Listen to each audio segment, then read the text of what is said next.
Okay, to start my abdominal exam, I will start with inspection, noticing any asymmetry, hollowing, bulging, anything abnormal. Next, I will auscultate in all 4 quadrants, 5 minutes each.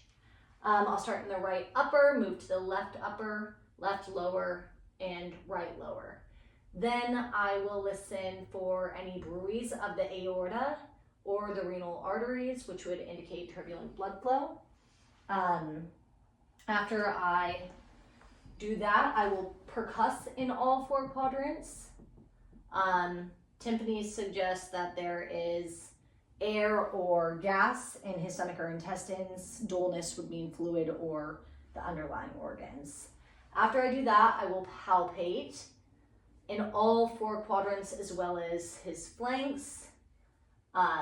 I'll start lightly. I'll notice any guarding, ask him to tell me if he has any tenderness, and also just notice if he grimaces.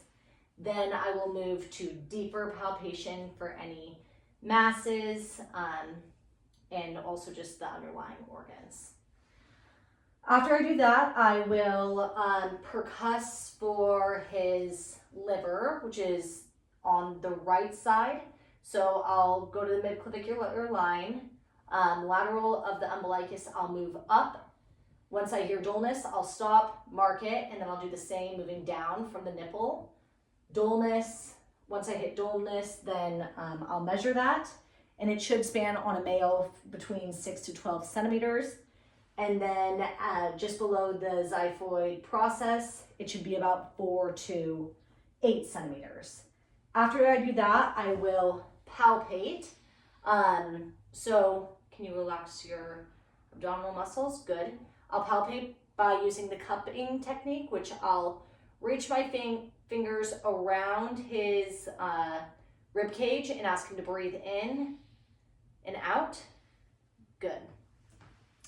After I do that, I will have him sit up and just stay right here. Sit up straight. I shouldn't be able to palpate his kidneys unless they were enlarged, but I will find the costo-vertebral angle on his left side. I'll take my left hand, actually just turn this way. Good. So I'll take my left hand, I'll find the angle, and to look for rebound tenderness, I'll hit the back of my hand. I'll do the same, find the CVA on this side and hit. And if there were pain, that would indicate that he could be having kidney issues. And then I'll do the same like this. Good. Now I'll have him lay down. And I will assess for his spleen on his left side. So I'm going to go to the 6th rib, and I'm going to percuss down, breathe in for me. It should be tympanic. If I heard dullness, moving down to the lower costal margin, then that could indicate that his spleen is enlarged. To palpate, I'll have him turn his legs to the left. I'll grip under between the iliac crest and his lower costal margin, and I'll use my right hand to palpate for his spleen. If I felt it, that would mean his spleen is enlarged. Next, I will, 1 minute, have him lay flat, and I will measure his aorta.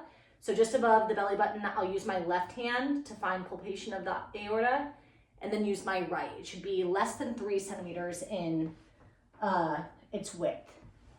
Then I'll have him turn to his left, and I'll do the psoas sign by lifting his right leg up and pulling back. If there was pain, that could indicate appendicitis. Then I'll have him lay on his back, and the obturator sign, I'll lift his right leg. I'll externally rotate his left ankle, which internally rotates his knee. If there was pain, that would be a positive obturator sign, which would also indicate potential appendicitis.